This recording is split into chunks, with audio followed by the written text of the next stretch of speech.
Europe 1. Avec comme chaque mercredi les sorties ciné de la semaine. Bonjour Laurie Choleva. Bonjour Dimitri, bonjour Anissa. Bonjour Laurie. Bonjour à tous. On va voir quoi cette semaine? On va avoir une comédie très drôle, classe moyenne, et puis surtout le retour de DiCaprio au cinéma dans une bataille après l'autre. Le grand Leonardo, il paraît que c'est un de ses meilleurs. Ah oui. Tout simplement.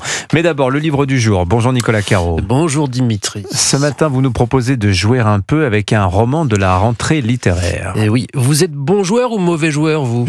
En Monopoly, tout ça. Globalement, bon joueur. Ah bon. Un peu fraudeur, ça m'arrive. Ça, elle triche, Oui. je crois. Ouais, on triche et on n'aime pas perdre. Moi, ça va, je suis du genre à dire « Oh, c'est qu'un jeu !» Une phrase qu'il faut surtout pas dire à un mauvais joueur. Ouh là là, ça les énerve encore plus. On a tous un cousin ou un copain qui se lève furibard ou qui arrête de jouer quand il perd. C'est le cas de l'héroïne du roman de Victor Gestin chez Flammarion. Qui s'appelle La mauvaise joueuse, justement. Absolument. La mauvaise joueuse, c'est la narratrice et l'héroïne. Maude, elle est comptable, elle est en couple, elle vit à Saint-Nazaire, elle travaille à Savenay, pas très loin, pour ceux qui connaissent la Loire-Atlantique. Mais quand on la rencontre, elle se dirige comme un zombie sous la pluie, les chaussures pleines de boue, vers un bowling, au milieu d'une zone un peu à l'écart, vous savez, avec des jeux d'arcade aussi, des flippers, etc. Les démons de Maude se sont réveillés, elle est addicte aux jeux. Quoi, les jeux d'argent? Non, tout sauf les jeux d'argent, aux jeux tout court, à toute forme de jeu, de compétition en fait, et elle y excelle, et surtout elle éprouve un désir compulsif pour jouer. Elle entre dans un rade miteux avec des fléchettes et le score du meilleur joueur affiché, et elle peut pas s'empêcher, elle y va, et elle dégomme leur corps à tous les coups. Les fléchettes, c'est son père en plus qui lui a appris. Le jeu en général d'ailleurs, à chaque nouveau jeu, il lui expliquait les règles avec la précision d'un notaire qui vous décortique un contrat, et ça depuis toute petite, ça lui plaît. N'importe quelle règle, les choses au moins sont claires dans la vie. Enfin donc, on la rencontre devant ce bowling, elle y va, elle veut jouer, mais elle est seule et trempée, elle s'incruste dans un groupe de 3 copains en demandant simplement si elle peut faire une partie avec eux. Ils acceptent, ils sont gentils, et elle leur rend mal puisqu'elle s'énerve dès qu'elle manque un coup, elle les nargue quand elle réussit, la mauvaise joueuse quoi. Alors que fait-elle ici? Vous verrez, mais disons qu'elle a replongé. Elle s'était interdit de jouer depuis des années parce qu'elle sait que ça se passe mal à tous les coups. Elle avait même un vieux Nokia à l'ancienne pour éviter les tentations, mais elle l'a cassé et elle a acheté un smartphone, un iPhone 7 sans doute, Dimitri, dans lequel elle a découvert Candy Crush et son addiction est revenue. Ah oui. Alors c'est amusant, ça pourrait être rigolo, ça l'est un petit peu, mais c'est aussi tragique. On la suit dans une sorte de descente aux enfers, les enfers du jeu compulsif. C'est étonnant, écrit finement, c'est vif et assez vertigineux. Mais c'est du vécu pour Victor Gestin, l'auteur, non? Je ne sais pas. Ouais. En tout cas, on a Je tous demanderai si je une le mode croise un dans jour. notre entourage. Une mode ou un. Là, c'est un garçon, pathologique mais- quand même. Oui. Ouais, là. Ça va Ok, loin. mais qu'est-ce qu'elle cherche à combler en jouant comme ça? C'est la réponse peut-être qu'on trouvera à la fin du roman. La mauvaise joueuse, donc signée Victor Gestin. Merci beaucoup Nicolas Caro. Place au cinéma. Laurie, cette semaine, une comédie noire à l'affiche.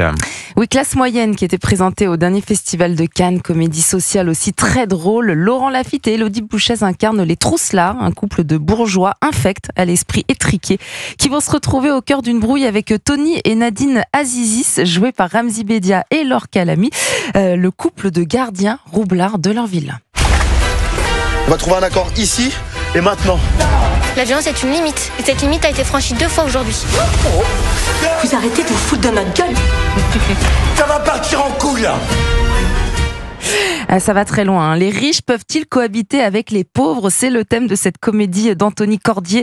Très bien écrite, je le disais, très féroce, un vrai jeu de massacre avec des comédiens qu'on aime beaucoup, qui s'envoient tous des vacheries à travers la figure. Qu'ils soient riches ou pauvres, ils sont tous très méchants et nous, on passe un vrai bon moment. La classe moyenne, donc, pour commencer. Puis le retour de Leonardo DiCaprio au cinéma. Dans une bataille après l'autre, le nouveau film de Paul Thomas Anderson, c'est l'un des films américains les plus attendus de cette rentrée, le plus cher aussi. Grande fresque de 2h40. Leonardo incarne dans la première partie du film un révolutionnaire qui lutte contre le pouvoir. Et puis on le retrouve des années plus tard, désabusé. Il vit en marge de la société et il est vite rattrapé par son passé lorsque le méchant de service incarné par Sean Penn réapparaît et que sa fille disparaît. Ils ont eu ta mère, et maintenant ils s'en prennent à nous. Je suis désolé. J'en ai marre. J'ai voulu t'épargner. Tout le merdier laissé par ta mère. T'épargner tout mon merdier, même si je sais que c'est pas possible. C'est simple, il y a tout. De l'action, du mélo, du sexe, des cascades, des rebondissements, un casting de luxe, je disais, DiCaprio, Sean Penn, Benicio del Toro. Film explosif au budget colossal qui avoisine les 140 millions de dollars. En même temps, vaut mieux que le film soit réussi. Oui, c'est clair. Voilà, tout le monde dit que c'est l'un des meilleurs. Paul Thomas Anderson, c'est vrai qu'on est pris 2h40, franchement. Allez-y, les yeux fermés, on les voit pas passer. Ouais, et ça important. parle en même temps d'une Ouvrez les yeux un Amérique peu. divisée, prête à les yeux sombrer fermés dans au le cinéma. chaos. Ouais. Oui, Mais oui, laissez c'est pas Laurie pratique. terminer. C'est vrai, vous avez raison en même temps. Le film risque de tout rafler aux Oscars, donc franchement, allez-y. Spielberg, il l'a déjà vu 3 fois. Ah oui. donc, Et ouais. Bah voilà. Vous savez ce que regarde Spielberg? Oui, on s'est appelé avant de venir. D'accord, eh ben, dites donc. Et le film s'appelle donc Une bataille après l'autre. Vous ne pouvez pas le manquer là. Il y a battage médiatique absolu autour du nouveau Leonardo DiCaprio, que vous appelez Leonardo d'ailleurs. Oui, voilà, on est un peu intime comme avec Spielberg. Maintenant que vous avez le numéro de Spielberg en plus. Merci beaucoup Laurie Choleva, merci Nicolas.